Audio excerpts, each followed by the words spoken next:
My name is Soroush Heydari. I'm a fifth-year medical student, and I don't want to be a doctor.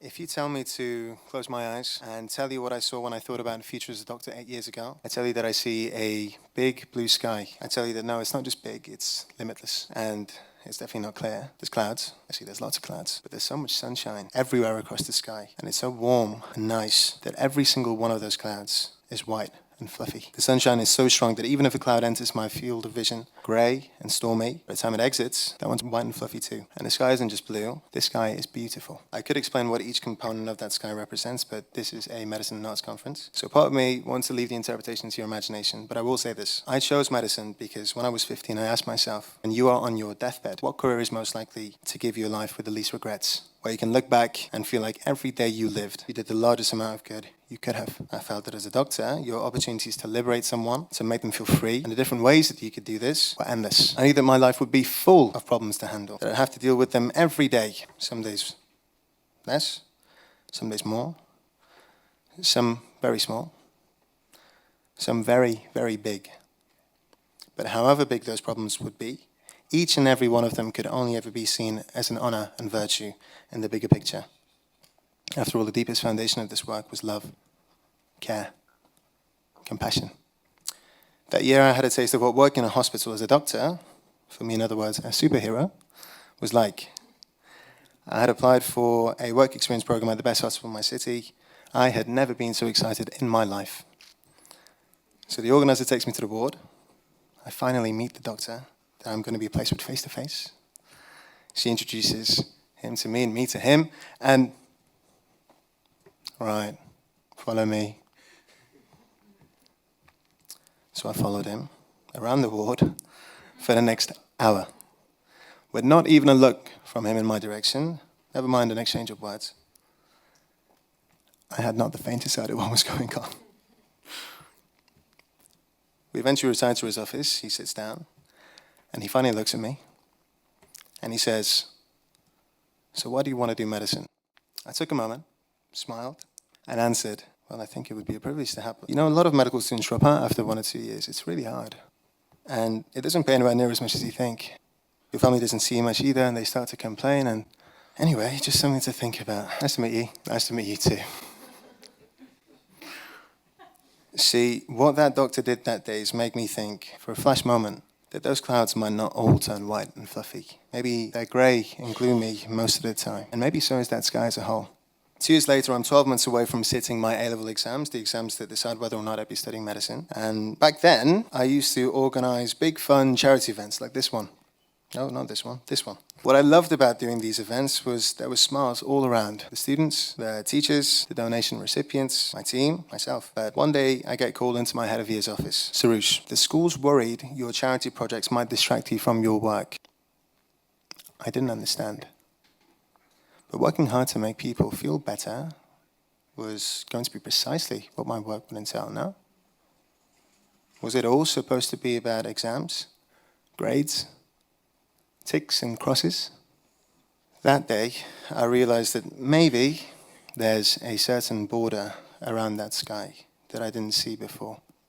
Now I'm in my first year of medical school. I made it. And the first term was party term, as far as we were told. It was a very fun few months. Towards the end of those months, we were told that we were going to be having a little test on what we had learned so far. We were told that more than anything, this test was for ourselves to see what was working in the way we studied and what didn't. Now, it wasn't that I hadn't studied at all. I had, but I'll be honest, I found medicine hard. It was very different to how school was. There was a lot more content, and it came and went much faster. And while I had been studying, I wanted to and was told that I should enjoy myself as much as I could for the first few months. After all, imagine finally getting where you've been working towards your whole life so far, and now you're there. And everywhere you looked, you saw people of all varieties from all over the world who were still exactly like you, and they were all soon to be superheroes. I wanted to get to know each and every one of them. I worked very hard in the lead up to that test, but I already knew that my study method wasn't working for me. Oh well, me and 300 others. But then we did the test, got the results, and suddenly everyone went from joking about how little they knew, saying things like, "Oh, it's only a test, it's only first term, I don't really care," just a week ago before the test, to now frantically comparing. It was a jungle. Some openly boasted, others sat quietly, hoping that their dishonesty had gone unnoticed. Some would talk behind others' backs, saying things like, "You know, that person there, He knew what questions were going to come up. He got it from somebody in the year above. For a test, in our first term, we were medical students in our first year of 6. What was it going to be like in the years to come? With actual exams that actually mattered. When we'd actually be competing for jobs at hospitals. When we'd be competing for the consultant's favor.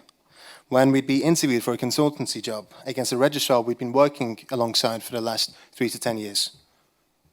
You'd hear horror stories from other universities, like students sharing notes that had been edited to contain incorrect information. Was it ever about compassion? Or had it always, and will it always, in fact, be about something else? The years went by, and I saw more and more things like this. And when the clinical years began, the doctors I'd see on boards reminded me a lot of the doctor I met during my work experience. A lot of the time, it felt like they didn't want me there. There were points where I'd be struggling, whether it be academically or personally. I'd turn up, but I wouldn't be able to hide it. You could tell from my low responsiveness and anxious replies. But the main reaction I'd get to that would be a silent disappointment. And finding that perfect study method had become more and more of a struggle, to the degree that it had become an obsession. This had become about achievement and failure. This was now about necessary sacrifice. Sacrificing time with friends, time with family, time for myself, time to cook, time to exercise, time to laugh. This was life as a student. What on earth was life going to be like as a doctor? So, I am a medical student, and this time last year, I didn't want to be a doctor.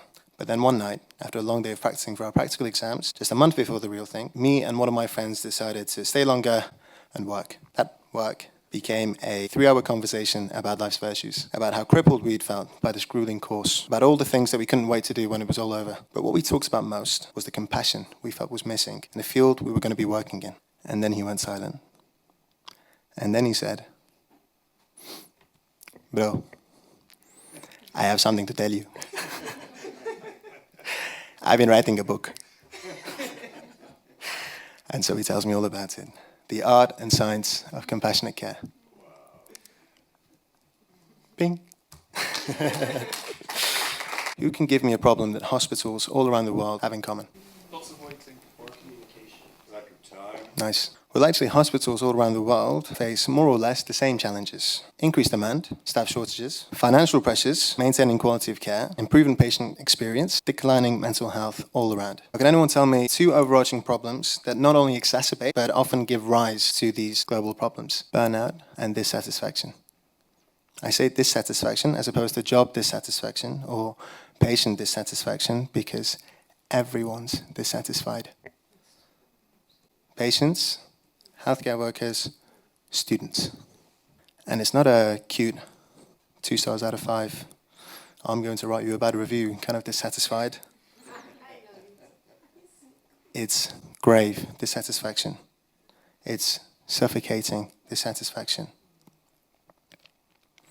Don't forget that this was a metaphor for me. For many students like me and Andreas, healthcare workers like yourself, and patients out there, this is a literal reality. So how do you fix this? Well, first and foremost, you need something cost-effective. Financial pressure is one of the big 6, remember? Then you need something that works from the ground up. These problems run deep, so the solution should as well. And finally, you need something that works. Not a cute idea, something hard and evidence-based. For this and all the reasons you just had, compassion-centered care.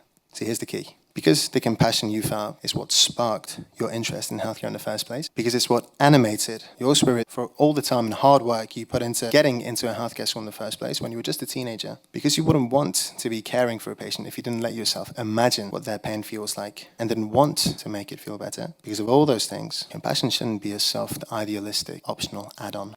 It should be the focus. Compassion is a solution. As a medical student, I know that if I'd be working in a culture where the deeper whys were a constant self-sustaining center of attention, as opposed to just my checklists, my technique, and my tasks, I would want to be a doctor again. I know that. I knew it from the night that Andres first told me that this might just become a reality. I knew that I wanted to do everything I can to make it become a reality. I didn't want any kid who once upon a time looked up and saw this, who was willing to give up their whole childhood for it, to truly do as much good as they could every day of their life, to ultimately end up with this, or this, or this. Now, I bet there are some of you here who are already thinking to yourself, cute idea, nice, I have a dream speech, but how is this realistic? What would this even look like? Well, we have a little bit of an idea. The book goes into quite a bit of detail about this, but how about I talk from what I've seen with my own two eyes? That night, we also spent a lot of time talking about something else. We talked about George Soroush. Here we have a doctor who decided to not train in one, not two, but 5 fields, from Western general practice to homeopathy, from CBT to acupuncture. Here you have a man who wanted to do everything within his humanly capacity to take another person's pain away, who in pursuit of that made sure that he and his patient wouldn't run out of options too early, who every single time he's ever greeted me has done so with a smile that goes from here to here, who anyone I've seen him greet has been greeted the exact same way.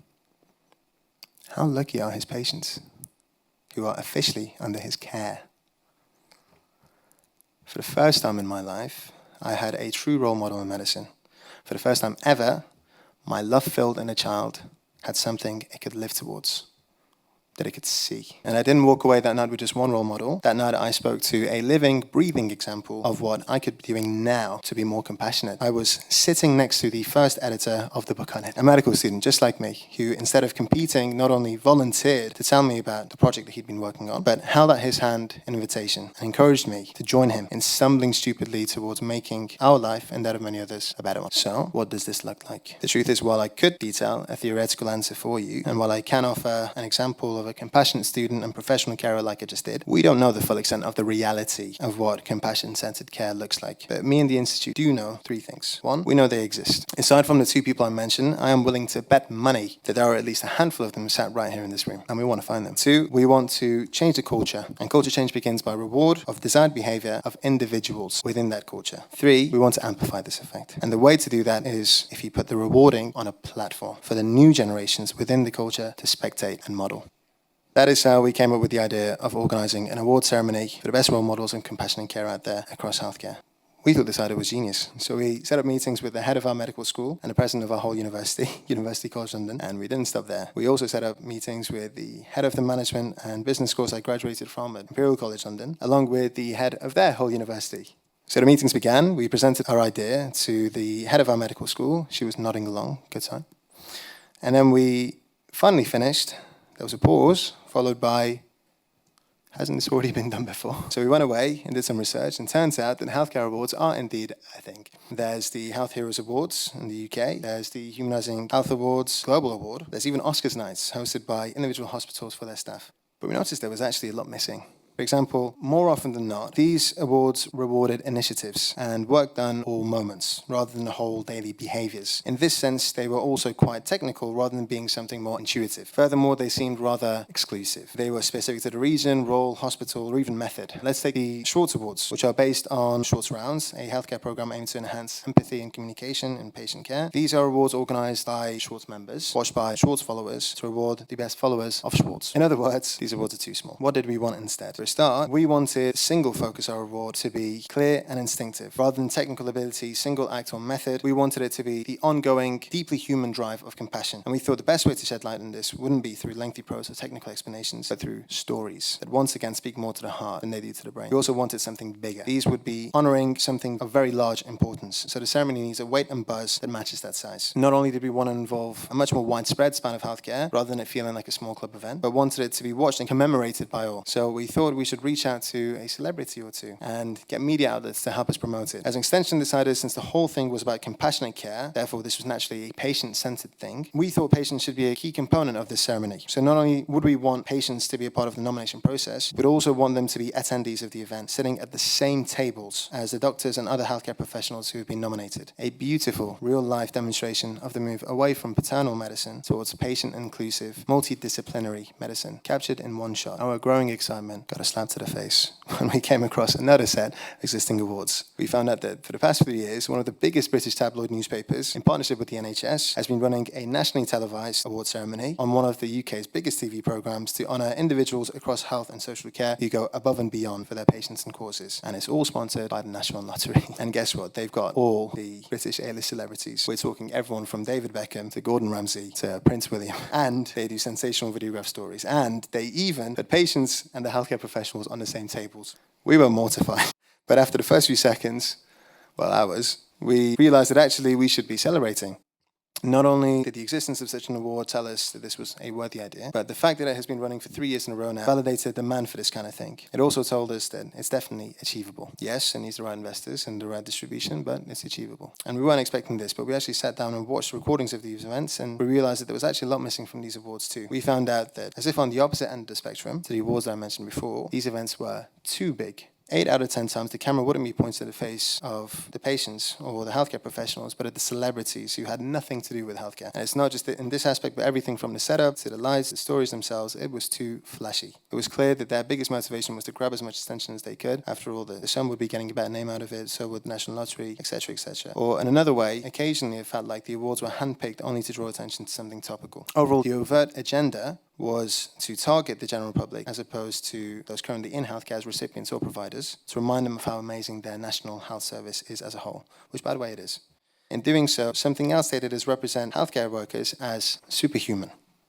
Healthcare workers are phenomenal, but what makes them this is the depth of their human spirit. The way they went about putting them on a pedestal almost separated them from their patients and ultimately also from humanity. So this brings me to my penultimate question. What do we want? We also want to organise a sensational in-person award ceremony, but we want it to specifically reward consistent, compassionate behaviour across all the big healthcare roles individually. We want to reward the habitually compassionate doctor, nurse, midwife, and any other healthcare role that we get significant nominations for. And wait for it, the habitually compassionate student, respective to every healthcare denomination we include. And we want to find out about them from the patient and also from their colleagues and the students who've had the privilege of seeing them in action. And we still love the idea of doctors and patients sitting on the same tables. So on the night, we want each table to seat at least one healthcare worker who was nominated, one patient who nominated, and one student who nominated or was nominated. And we still want this to be seen by all. But the group of people who for us is paramount that they watch this is students. They are the next generation. They are the agents of cultural change. We want this event to eventually be international, but baby steps. We want to pilot this in one of the world's capitals, London. And the venue has to be spectacular, because so is true compassion. But a venue in the city won't be the only place you can find it, since our main target is the next generation. We want the whole event to be live streamed on all the big social media platforms, YouTube, Instagram, Facebook. And we've got a secret weapon to help us with this. Who better to promote this event to students on these platforms than the people who have hundreds of thousands of students following them on these platforms, YouTubers and social media influencers. We want to invite and partner with the most followed influencers in the healthcare space. We think a year from now is a good motivational target. 1, make posters and leaflets with a QR code that takes them to a specific but digestible short video that explains what we're doing and what we're after, along with a nomination form, and distribute them in the waiting rooms of hospitals around London. Because what better time for British patients to have a think about this than when they are waiting for 6 hours in a waiting room to see a doctor. And the slogan they'll see at the top of these posters, a spin on the slogan that Londoners already see left, right and centre. Instead of see it, say it, sort it, our slogan will be see it, say it, reward it. 2, our institute's experts on compassionate care will go through all the received nominations and create a shortlist. That shortlist will be vetted. A nominee can only be eligible to win if the opinion on their compassionate behaviour is unanimous. So we want to speak to their colleagues first, and then we speak to them, and then we select the winners. 3, we send out formal invitations, and among the invitees will be distinguished guests whose names are renowned across the healthcare field. People like our distinguished Day One supporter, Sir David Haslam. We want some of these distinguished guests to speak and present awards. We want some of the bigger influencers to also present awards, in addition to some wider TV celebrities in healthcare. 4, we filled the space between the awards with a little bit of humour, but also with performances like music, monologues, and poems that communicate the depth of compassion to the heart in a way that could never be communicated to the brain. And of course also stories. Stories, sensational, cinematised, real stories that we gather through our nomination process. And after the ceremony, we publicly post the winners and shortlisted nominees, all their stories, and with their consent, their contact information. Because we want students and colleagues who feel inspired by them, we want to learn from them, to be able to, in the best way possible, by apprenticing them. There's a reason why the word compassion within it contains the word compass. It always shows us the right way to go. So this is what we should be led by. And like the magnetism that naturally always makes the compass point north, having humanity as a human is natural and always there. we've just forgotten. So we need reminders. Lots of magnetic, well-oriented, living reminders to look towards and look up to. My last question. Can you see it? Thank you very much.